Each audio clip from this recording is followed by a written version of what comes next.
Le salon d'honneur du cabinet de Maître Brémond était baigné par une lumière tamisée filtrée à travers les lourds rideaux en velours vert. Les boiseries anciennes, le tic-tac régulier d'une horloge murale et l'odeur du vieux cuir, des fauteuils imposaient un silence presque solennel. Nous étions là pour la lecture du testament de notre père, décédé il y a 3 semaines.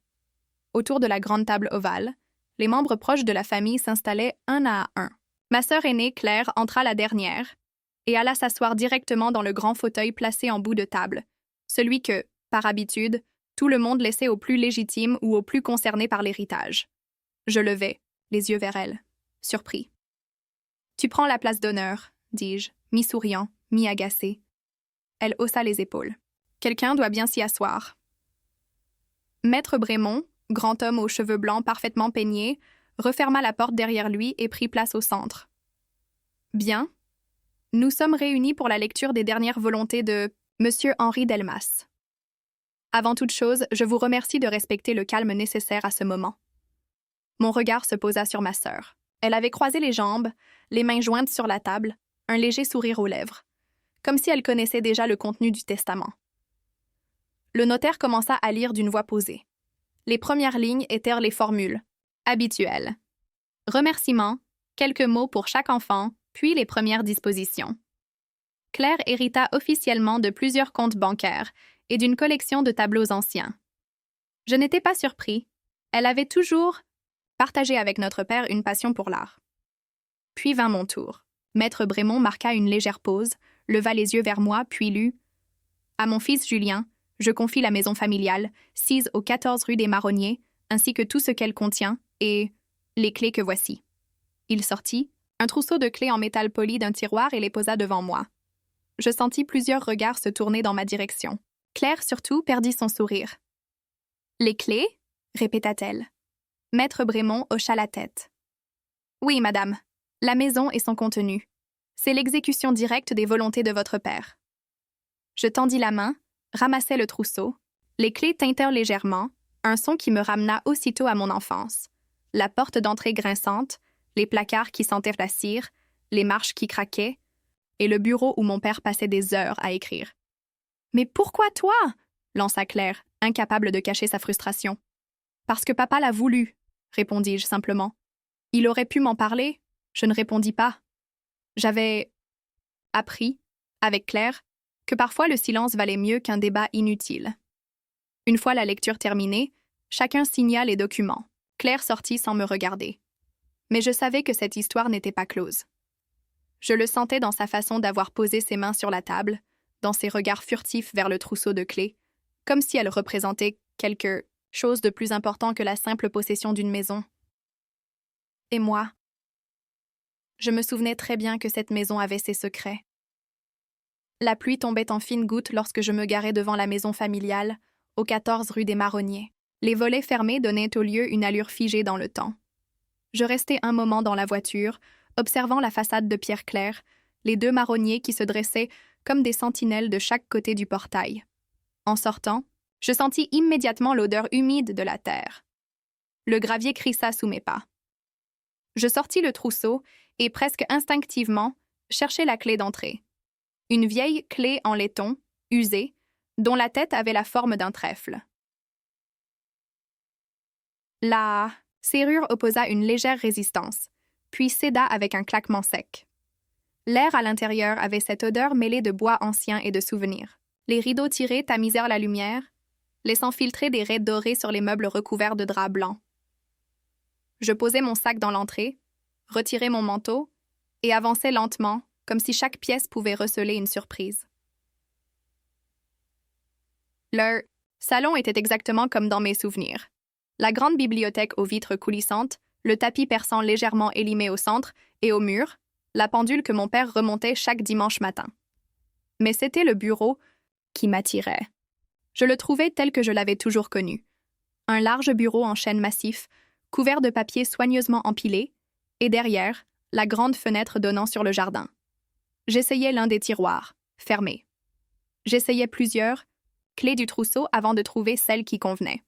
Le tiroir s'ouvrit, révélant un carnet noir relié en cuir. Sur la couverture, les initiales HD, Henri Delmas, gravées en lettres dorées. Je m'assis dans le vieux fauteuil et ouvris la première page. Julien, si tu lis ce carnet, c'est que tu as hérité de cette maison. Elle n'est pas qu'un « toi », c'est une mémoire.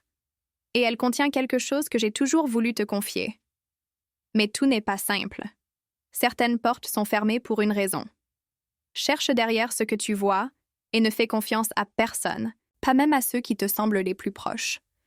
Je sentis un frisson me parcourir l'échine. Papa n'avait jamais été du genre à parler en énigmes. Je continuais à tourner les pages. Certaines contenaient de simples anecdotes sur notre enfance, des croquis du jardin ou des listes de livres à lire. Mais plusieurs pages plus loin, une note attira mon attention. La clé plate au bout du trousseau n'ouvre pas une porte. Elle ouvre un coffre. Celui-ci est dans la maison, mais tu devras le trouver par toi-même. Je sortis le trousseau et repérai la clé en question, fine, argentée et marquée d'un petit numéro 7. Je passai le reste de l'après-midi à fouiller la maison. Sous l'escalier, dans la cave, derrière les armoires. Rien. Jusqu'à ce que je me souvienne de l'ancienne chambre d'amis à l'étage que papa utilisait rarement. En entrant, je remarquai un petit meuble bas couvert d'une nappe. Je la soulevai et découvris une trappe métallique intégrée au plancher. La clé numéro 7 entra parfaitement dans la serrure. Un déclic net et la trappe s'ouvrit sur un coffre en acier. Le cœur battant, je soulevai le couvercle. À l'intérieur, un dossier épais, plusieurs enveloppes scellées et une petite boîte en bois fermée à clé. Je pris tout, refermai le coffre et redescendis au bureau. Les enveloppes portaient tout mon nom. J'en ouvris une, elle contenait des photos, en noir et blanc, certaines montrant mon père jeune, aux côtés d'hommes en costume que je ne reconnaissais pas. D'autres semblaient en prise lors de voyages à l'étranger. Mais ce qui m'intrigua le plus, c'était la petite boîte en bois. La clé correspondante ne semblait pas être sur le trousseau. Je posai la boîte sur le bureau, pensif. C'est à ce moment-là que j'entendis un bruit à l'extérieur. Un moteur qui s'arrêta devant la maison. Je jetai un coup d'œil par la fenêtre, une berline noire. De celle-ci sortit Claire. Elle portait un manteau beige et son expression n'annonçait rien de bon. Quelques secondes plus tard, elle entrait dans le salon. « Tu as déjà pris possession des lieux, on dirait. C'est la maison que papa m'a laissée. »« Oh, je sais, » dit-elle en avançant vers le bureau. « Mais tu sais aussi que tout ce qui est dedans ne t'appartient pas forcément. » Je fronçai les sourcils. « Qu'est-ce que tu veux dire ?» Elle jeta un coup d'œil à la boîte sur le bureau, puis me fixa droit dans les yeux. « Cette boîte ?» Papa voulait que je la récupère. « Vraiment ?» Parce qu'il m'a laissé tout ce qu'il y avait ici. Un silence lourd s'installa. Son regard glissa vers le trousseau de clés dans ma main. « Tu devrais faire attention, Julien. Les clés ouvrent des portes, mais certaines ne devraient jamais être ouvertes. » Puis elle se tourna et sortit, me laissant avec plus de questions que de réponses. Je passai la soirée à tourner autour de cette boîte en bois comme un chat autour d'une porte fermée. Elle était d'un acajou sombre, poli par les années, avec des ferrures en laiton légèrement ternies. Sur le couvercle, un motif gravé représentait un arbre aux racines profondes et aux branches largement déployées. Je fis glisser mes doigts sur les reliefs, essayant d'en deviner l'origine. Ce n'était pas un travail industriel. Les lignes étaient irrégulières, comme sculptées à la main par quelqu'un qui connaissait bien le bois. Sur la serrure, minuscule, était gravé un symbole étrange. Un cercle traversé par une ligne diagonale. Je ne l'avais jamais vu auparavant. Assis au bureau, je sortis le carnet noir laissé par mon père et le feuilletai encore. Entre deux pages, une petite coupure de presse était glissée. Vol dans une galerie privée. La pièce maîtresse. Introuvable. Daté de 1978. L'article parlait d'une statuette en ivoire représentant un arbre. Le lien était trop évident pour être une coïncidence. Je décidai de ne pas forcer la serrure. Quelque chose me disait que la clé existait encore, cachée quelque part dans cette maison. Je commençai donc une fouille méthodique. Dans la chambre de mon père, rien d'inhabituel, vêtements soigneusement. Rangés, vieilles photos de famille, quelques livres techniques sur la menuiserie et la navigation. Mais sous le lit, je trouvai une boîte à chaussures remplie de vieilles cartes postales. La plupart venaient de villes portuaires françaises. Saint-Nazaire, Brest, Marseille. Au dos de certaines, de simples mots, « Vu aujourd'hui un arbre », qui me rappelaient celui de la boîte. Mon père laissait donc volontairement des traces, comme s'il voulait que je reconstitue un puzzle. À mesure que la nuit avançait, la maison semblait se contracter autour de moi. Les craquements du bois, le souffle léger du vent contre les volets fermés, tout prenait une dimension étrange. Je me surpris à sursauter à chaque bruit. Ce n'était pas seulement la fatigue. Je sentais une présence, comme si la maison observait ma progression. Vers minuit, alors que j'examinais le grenier, ma lampe torche révéla une vieille malle en cuir. Je dus la traîner au centre de la pièce pour l'ouvrir. À l'intérieur, des journaux pliés, une veste de marin et une petite pochette en tissu. En l'ouvrant, mon cœur s'emballa. Une clé, minuscule, en laiton, ornée du même symbole que celui gravé sur la boîte en bois.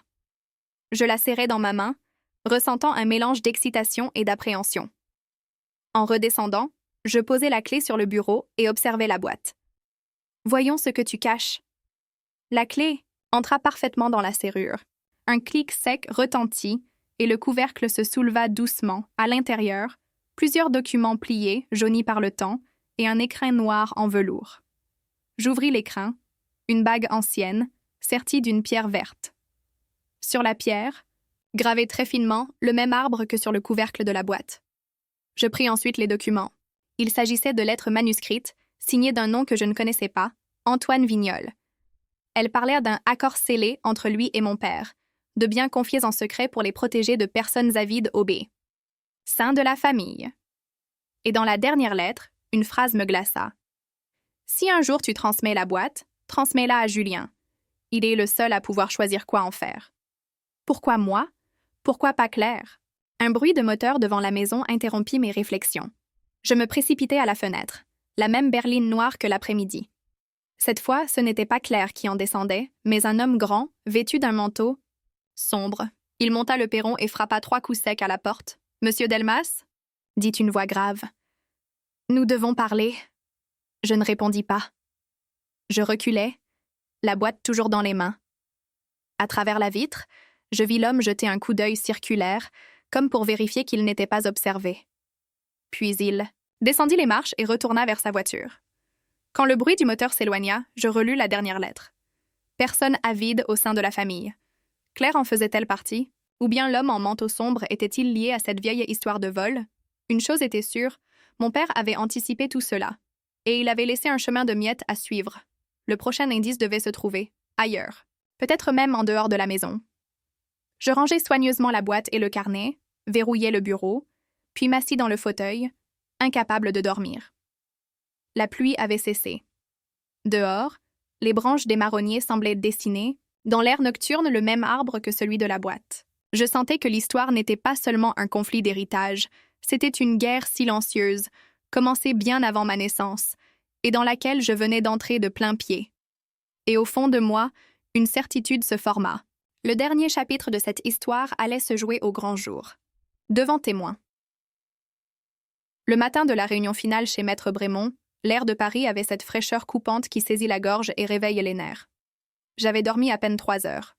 La boîte en bois, les lettres, la bague, le visage de l'homme en manteau sombre, tout tournait dans ma tête comme un vieux film projeté en boucle. Je savais que Claire serait là, et qu'elle ne se contenterait pas de m'observer en silence cette fois. Le cabinet de Maître Brémond se trouvait dans un immeuble haussmannien de la rue du Faubourg Saint-Honoré. L'escalier de pierre menant au premier étage semblait résonner sous chacun de mes pas, comme un tambour annonçant une confrontation. La secrétaire m'ouvrit la porte du salon d'attente. Claire était déjà assise, jambes croisées, vêtue d'un tailleur bleu nuit impeccable. Elle leva les yeux, me scruta, et un sourire fin, presque imperceptible, se dessina sur ses lèvres. « Alors, petit frère, prêt à rendre ce qui ne t'appartient pas ?» Je ne répondis pas. Maître Brémond entra accompagné d'un huissier. « Mesdames et messieurs, nous allons procéder aujourd'hui à la remise officielle des biens et des documents liés à la succession d'Henri Delmas. » Il nous invita à le suivre dans la grande salle. La lumière tombait en oblique, par de hautes fenêtres, illuminant la table centrale recouverte d'un tapis vert. Dessus, un grand dossier scellé et un plateau sur lequel reposait le trousseau de clés, celle que j'avais reçue le jour de la lecture du testament. Je m'assis face à Maître Brémond, Claire à ma droite. Elle posa ses mains sur la table, ses ongles parfaitement vernis, tambourinant un rythme lent et irritant. « Avant de commencer, dit-elle, je demande à voir la boîte en bois. »« Ce n'est pas prévu à l'ordre du jour, » répondis-je calmement. Elle tourna la tête vers l'huissier. Vous savez que certains objets de valeur ne peuvent pas être détenus par une seule personne dans une succession litigieuse. Maître Brémond leva la main. L'objet en question a été expressément désigné par le défunt comme faisant partie intégrante des biens confiés à Julien Delmas. Nous avons ici les preuves manuscrites. Il sortit de sa serviette une copie des lettres signées Antoine Vignol. Claire blêmit légèrement, mais se reprit vite. Des lettres qu'il aurait pu inventer. Elles sont authentifiées par un expert judiciaire, trancha le notaire. Un silence épais tomba. Dans la salle, on entendait à peine le froissement du papier sous les doigts de l'huissier. Maître Brémond se leva, prit le trousseau de clés et marcha lentement vers moi. Chaque pas résonnait dans ma poitrine comme un battement de tambour, de guerre. Julien Delmas, en vertu des volontés testamentaires de votre père et conformément aux pièces produites, je vous remets aujourd'hui la possession pleine et entière de la maison familiale et de tout ce qu'elle contient. Me tendit les clés. Je tendis ma main et au moment où le métal froid toucha ma paume, Claire se leva brusquement. « Non, ce n'est pas possible !» Tout le monde se tourna vers elle. Ses yeux lancèrent des éclairs. « Il ne sait même pas ce qu'il détient !» cria-t-elle. « Et vous, maître, vous allez le laisser gérer seul des biens qui pourraient... » Elle s'interrompit. Trop tard. Sa phrase avait éveillé la curiosité de tous. « Qui pourrait être quoi ?» demandai-je doucement. Son regard hésita, puis se durcit. « Qui pourrait mettre notre famille en danger ?» À cet instant, la porte de la salle s'ouvrit brusquement. 2 gendarmes apparurent, l'un d'eux tenant un dossier à la main. « Claire Delmas, vous êtes placée en garde à vue pour tentative de soustraction frauduleuse de biens successoraux et effraction au domicile du 14 rue des Marronniers. » La salle entière resta figée. « C'est ridicule, » protesta-t-elle. « Nous avons des témoignages, des images et des preuves matérielles, » répondit l'un des gendarmes. Je la vis reculer, puis lâcher un rire amer. « Tu crois avoir gagné, Julien, mais tu ne sais pas tout. » Les gendarmes l'escortèrent vers la sortie. Dans le couloir, le claquement sec des menottes résonna, suivi de murmures choqués des employés du cabinet. Je restai là, les clés, toujours dans la main, le poids de la victoire mêlé à un sentiment étrange. Cette histoire n'était peut-être pas totalement terminée. Maître Brémond reprit sa place. Il reste beaucoup à examiner dans les documents de votre père. Mais aujourd'hui, vous avez sécurisé l'essentiel. Je hochai la tête, rangeai les clés dans ma poche. En quittant la salle, je croisai mon reflet dans un grand miroir ancien. J'y vis un homme qui venait de gagner une bataille, mais dont la guerre, silencieuse et souterraine, ne faisait que commencer. Le cabinet de Maître Brémond était à présent derrière moi, mais ses échos continuaient de vibrer dans ma tête. En marchant dans la rue, les clés dans ma poche tintaient à chaque pas, comme pour me rappeler qu'elles n'ouvraient pas seulement des portes physiques, mais aussi des vérités enfouies. En rentrant à la maison familiale, je posai mon manteau, allumai toutes les lampes, comme pour chasser les ombres de la journée. La boîte en bois reposait toujours sur le bureau. Je la rouvris, sortis la bague et la fis tourner entre mes doigts. La pierre verte captait la lumière d'une manière hypnotique, presque comme si elle contenait en elle une lumière propre. Au fond de la boîte, je découvris quelque chose que je n'avais pas vu auparavant. Un double fond. En le soulevant, je trouvai une fine enveloppe blanche. À l'intérieur, un plan tracé à la main, représentant le jardin, avec une croix marquée près du plus vieux marronnier. Malgré la nuit tombée, je sortis avec une lampe torche et marchai jusqu'à l'arbre. Le vent jouait dans les branches, produisant ce bruissement qui m'avait toujours apaisé enfant. Je creusai à l'endroit indiqué par la croix. Au bout de quelques minutes, ma pelle heurta quelque chose de dur. Je dégageai une petite boîte métallique. En l'ouvrant, je trouvai une clé plus ancienne que toutes celles du trousseau, ainsi qu'une photographie. Mon père, plus jeune, aux côtés d'un homme que je ne connaissais pas, et de Claire, enfant, tenant la même bague verte dans ses mains. Le lendemain matin, je reçus un appel inattendu. « Monsieur Delmas, ici le commandant Ravel. Nous avons retrouvé l'homme qui a tenté de vous approcher l'autre soir. Il souhaite vous parler, de son plein gré. » Intrigué, j'acceptai de le rencontrer dans un café discret près de la gare de Lyon. Il se présenta, Antoine Vignol. Oui, le nom des lettres trouvées dans la boîte. J'ai été un ami, proche de votre père. Plus qu'un ami, même un associé dans certaines affaires. Délicate. Je l'écoutais en silence. Votre père et moi avons mis à l'abri certains biens, non pas pour les cacher à la loi, mais pour les protéger de membres de votre famille qui auraient pu les dilapider. Vous parlez de Claire? Il eut un sourire triste. Pas seulement. Il y avait aussi votre oncle Paul. Et d'autres, moins proches, mais tout aussi dangereux. Il sortit de sa poche une clé presque identique à celle trouvée près du marronnier. Ces 2 clés ouvrent un coffre dans une banque privée, à Marseille. Votre père y a laissé un dernier document qui pourrait changer tout ce que vous croyez savoir sur votre famille. 2 jours plus tard, je prenais le train pour Marseille. Le trajet fut long, ponctué de paysages changeants, mais mon esprit restait focalisé sur la boîte, les clés et les derniers mots d'Antoine. La banque se trouvait dans une rue étroite près du Vieux-Port, façade de pierre, porte massive. Après plusieurs vérifications et signatures, on me conduisit dans une salle sécurisée. Devant moi, un grand coffre portant 2 serrures. Je tournai les 2 clés en même temps. À l'intérieur, un épais dossier, un carnet relié en cuir et une enveloppe portant mon prénom, d'une écriture que je reconnaîtrais entre mille, celle de mon père. Je l'ouvris. Julien, si tu lis ceci, c'est que la vérité doit enfin sortir. La maison, la boîte, la bague, tout cela n'est qu'une partie d'un héritage plus grand. Ta mère n'est pas morte comme on te l'a raconté. Je restais figée. Elle a disparu pour échapper à ceux qui voulaient ce que nous possédions. Et si tu veux la retrouver, la bague est la clé. Mon souffle se coupa. La pièce sembla rétrécir autour de moi. Et je compris, ce n'était pas seulement une histoire d'héritage, c'était une quête, et elle ne faisait que commencer.